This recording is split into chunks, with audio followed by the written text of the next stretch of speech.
assalamualaikum. Waalaikumsalam warahmatullahi wabarakatuh. Kembali lagi sama kita bertiga. Di mana Mbak Tari? Teman cerita Iren. Bersama saya Iren. Saya Feti. Saya Tari. Ngobrolin apa nih Mbak Tar? Yang Ngobrol. santai-santai aja lah. Oh ya udah yang santai-santai lah ya, biar pada nggak bosen juga sih. Bisa sih? Biar Kita nggak mulu. sering mulu gitu. Ya kita mulu. Gini deh Mbak, kayaknya hidup itu kan berat banget ya. Gimana sih cara Kata siapa? Kata Kata siapa? aku sendiri dong.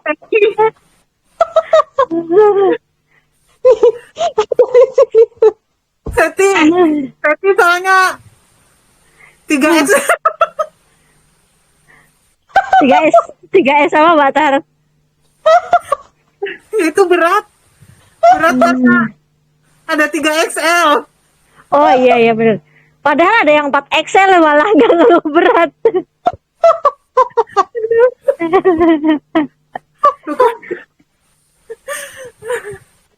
Apa berat? Ayo, jangan bilang berat. Black nih. Oke, selesai pertanyaannya. Kita bahas lagi ya. Gimana sih kita cara menikmati ujian? Ujian itu kan harus dinikmatin biar lulus. Gimana sih caranya? Ujian. Iya. Sebenarnya gini, orang Biar tetap enjoy gitu, Kak Iren. Ah, orang itu kan kadang suka gini saat dia dapat satu hal yang nggak enak gitu kan, dia bilang itu ujian gitu. Padahal belum tentu juga gitu. Justru sebenarnya gini, yang udah pasti ujian itu justru hal yang enak-enak, hal yang nikmat-nikmat itu. Misalnya, oh mau ini gampang, mau itu mudah gitu kan. Itu sebenarnya adalah ujian.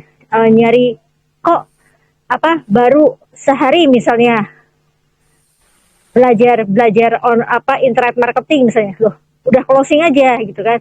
Terus saya kalau mau jualan ini kok gampang banget, tinggal promo udah gitu banyak itu. Nah itu sebenarnya ujian. Dapat uang gampang, ujian. Mau ngurus apa-apa gampang, itu sebenarnya ujian. Yang udah pasti ujian sebenarnya itu udah pasti ujian itu diuji seperti apa. Ketika dia dapat kemudahan, lantas reaksinya seperti apa, dia akan merasa ini sebenarnya ujian untuk diri sendiri. Dia akan merasa kayak wah hidup dia udah benar, atau dia akan lebih banyak bersyukur. Nah hati-hati ketika dia kemudian merasa hidupnya lebih benar.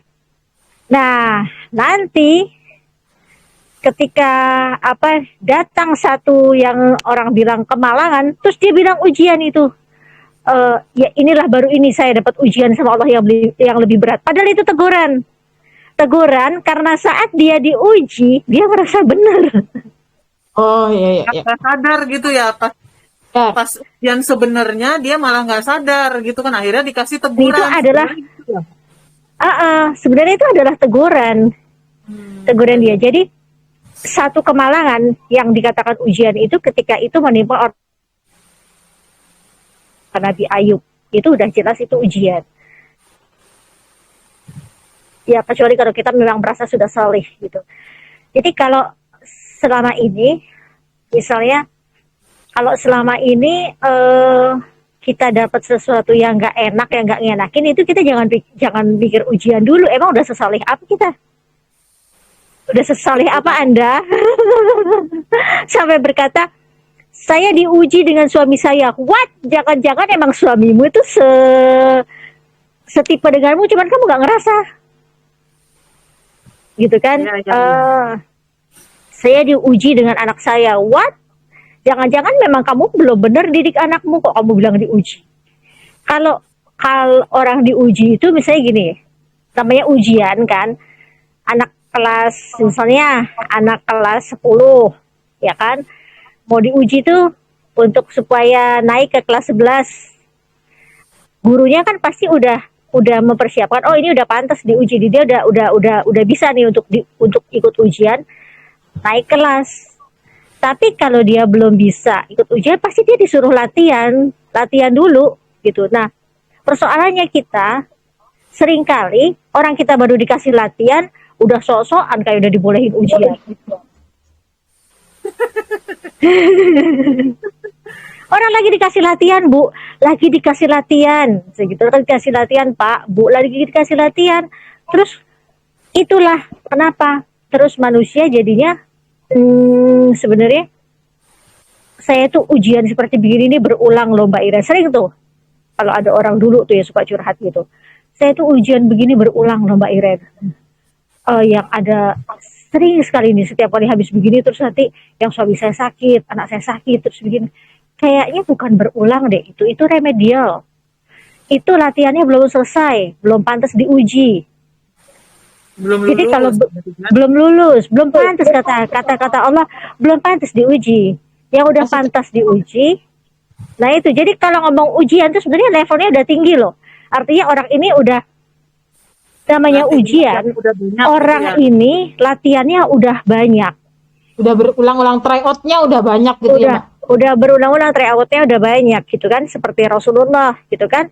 Udah berulang-ulang beliau latihannya udah banyak dari apa mulai difitnah, kemudian diludahin, kemudian dilempari kotoran, itu kan seperti itu. Kemudian ujiannya adalah perang Badar ya itu. Nah itu udah ujiannya, ujiannya beliau, latihannya beliau udah yang apa ketika ditolak pinggangi sama Badui begitu kan beliau udah latihannya udah luar biasa gitu.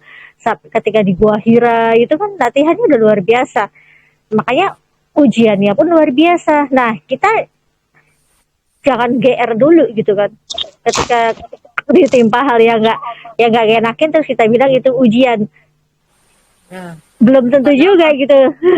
Dikasih yang enak-enak lupa, dia nggak inget, dia nggak ingat, dia nggak dia malah senang-senang, atau bahkan mungkin dia begini. Kadang cara orang bersyukur itu gini,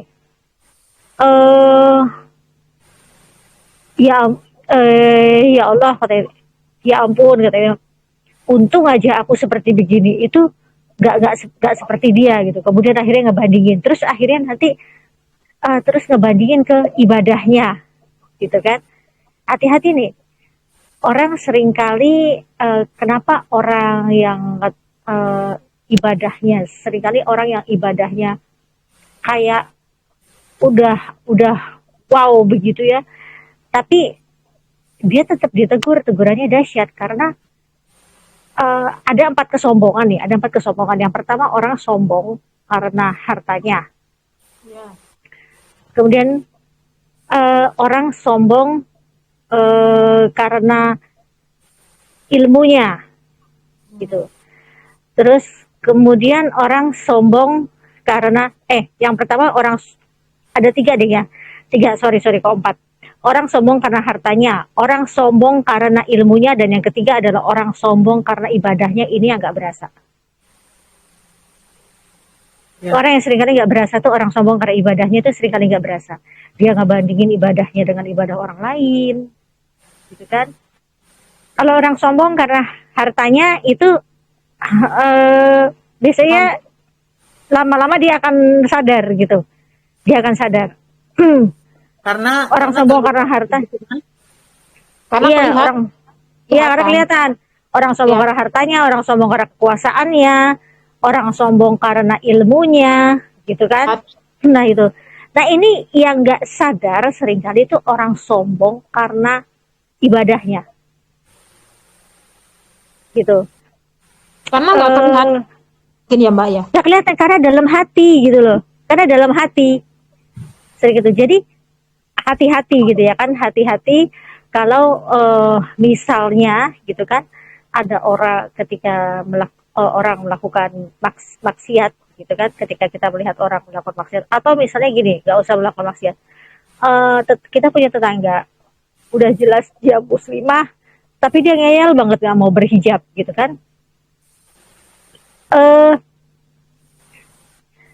eh, yang paling ini kita iniin adalah yang paling apa, yang paling rendah ya, yang selemah-lemahnya kita kita itu apa ya, mengingatkan dia adalah didoakan gitu dalam hati, ya Allah, dia ini sebenarnya orang baik, dia Iya. orang baik, Pernah dengar tuh. perkenalkan Selemah-lemah iman, ya, selemah-lemahnya ya, selemah-lemahnya pembelaan kita. Jadi bukan dalam hati ini udah tahu jilbab wajib nggak dipakai-pakai misalnya gitu kan, ngeyel banget sih jadi manusia. Dalam hati udah seperti itu, padahal kita kan nggak pernah tahu gitu kan, apa yang menyebabkan dia itu ngeyel ataupun apa gitu. Jadi sebenarnya ketika ada seperti itu dan kita belum bisa negur gitu ya, belum bisa ngasih tahu, ya itu didoakan. Jadi pernah saya seperti itu, ada tetangga seperti itu, ketika didoakan ternyata dia tuh jualan jilbab. Suatu ketika terus dia jualan jilbab, terus saya nanya, coba mbak pakai deh mbak, coba mbak yang pakai deh. Dia jualan jilbab, terus dia tawarin ke saya, jualan jilbab dipakai, cantik pakai jilbab.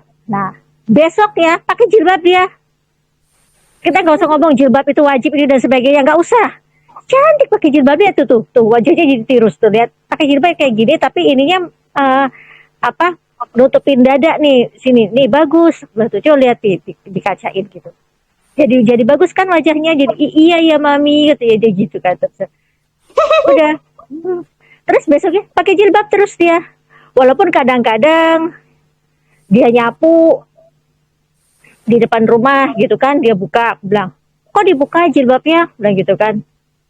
Padahal kalau dipakai jilbabnya nanti rambutnya kan nggak kena debu gitu kan. Terus ini soalnya habis keramas mami katanya. Justru itu kan makanya karena habis keramas nanti kutu, enggak, tenang aja kan, nanti kan di rumah kan dibuka dalam rumah gitu.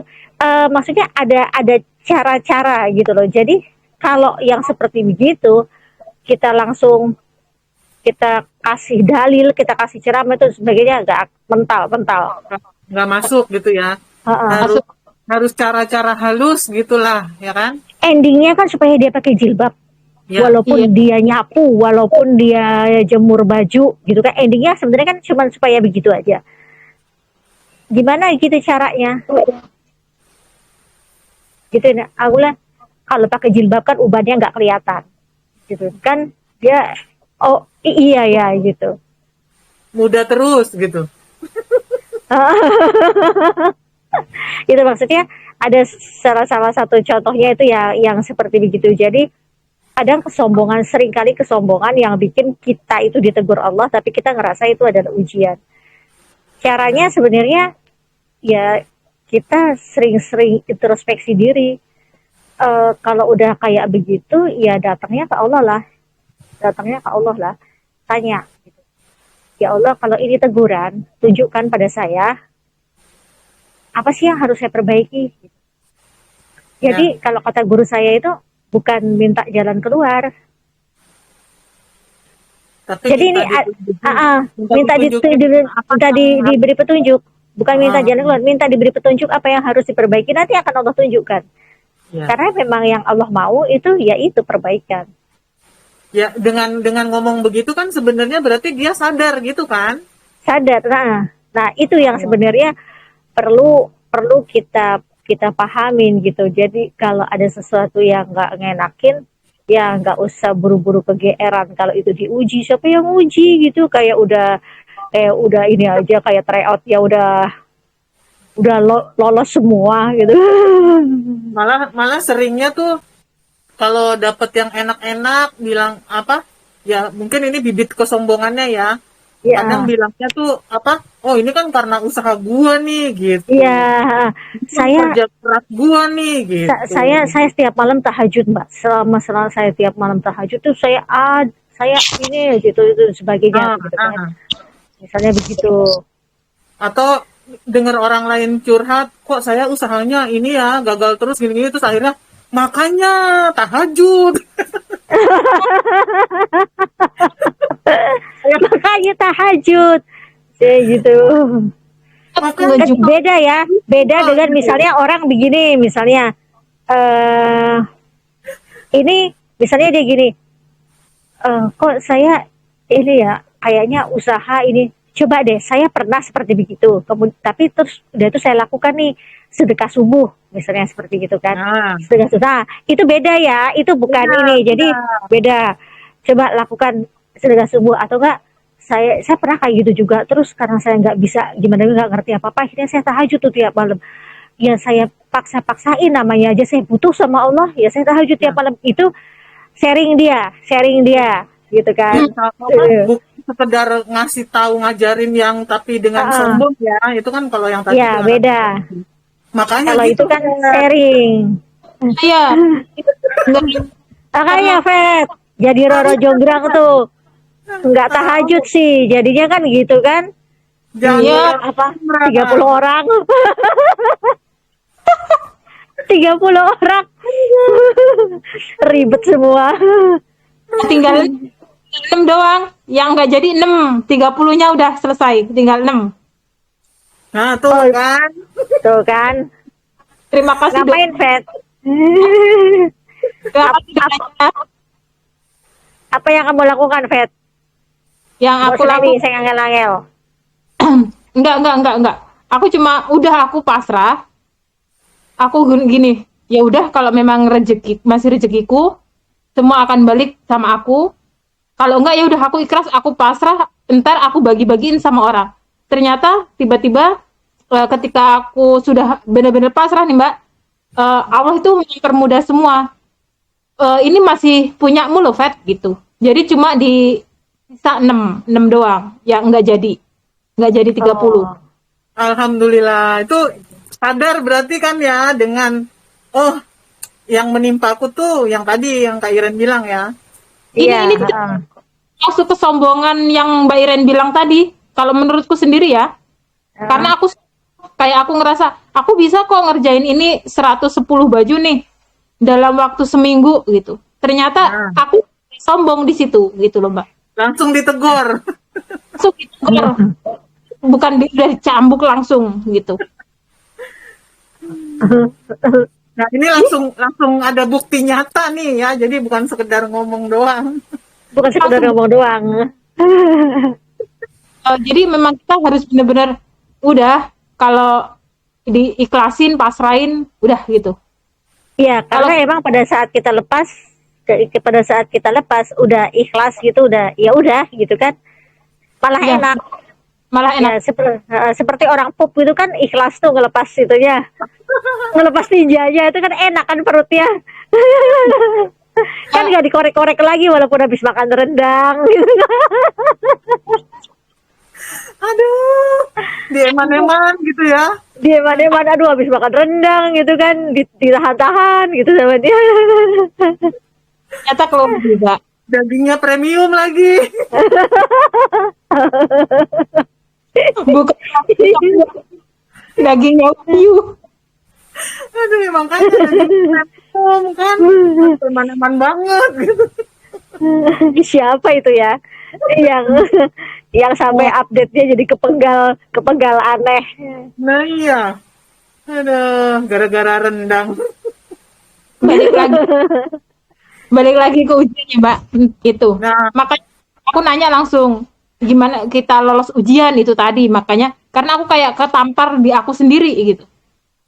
nah itu berarti tadi Iya. teguran Fer.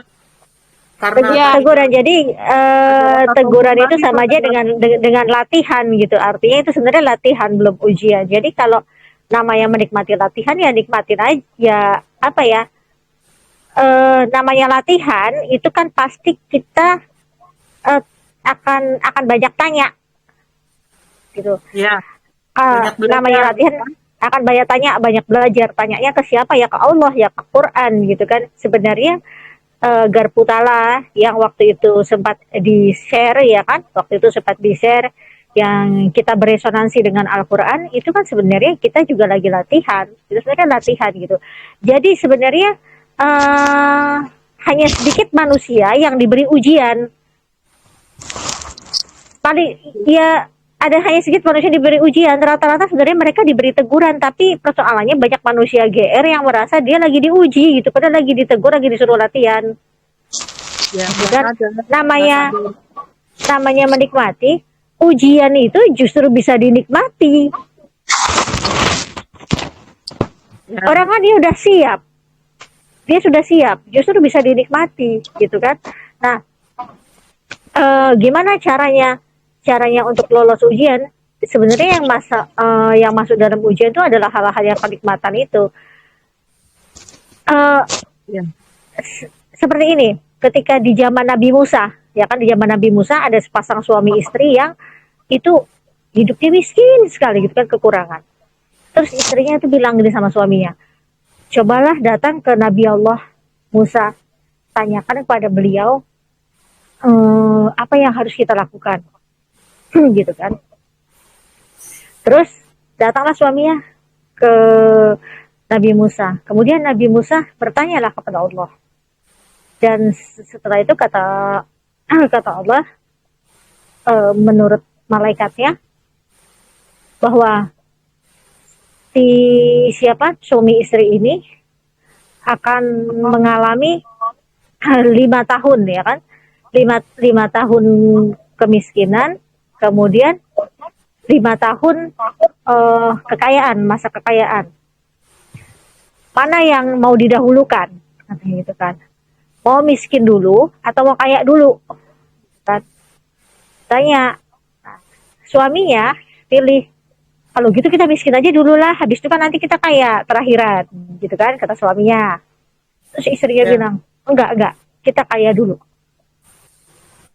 Oh, nanti habis itu kita miskin, katanya gitu kan. Enggak enak, kita kaya dulu, katanya istrinya. Akhirnya ya sudah diberikan oleh Allah kekayaan.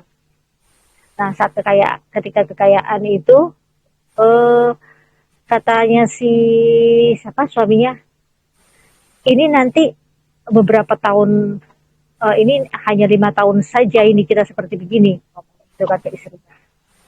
Gimana kalau misalnya kita nabung, kita simpan emas di bawah tanah terus dan sebagainya gitu kan, untuk kalau pada saat nanti kita miskin kita akan bisa akan bisa keluarin lagi tuh harta karun gitu kan. Terus istrinya bilang, lebih baik kita tabung saja ini di langit. Mereka punya rumah dan mereka membuka pintu 4 penjuru.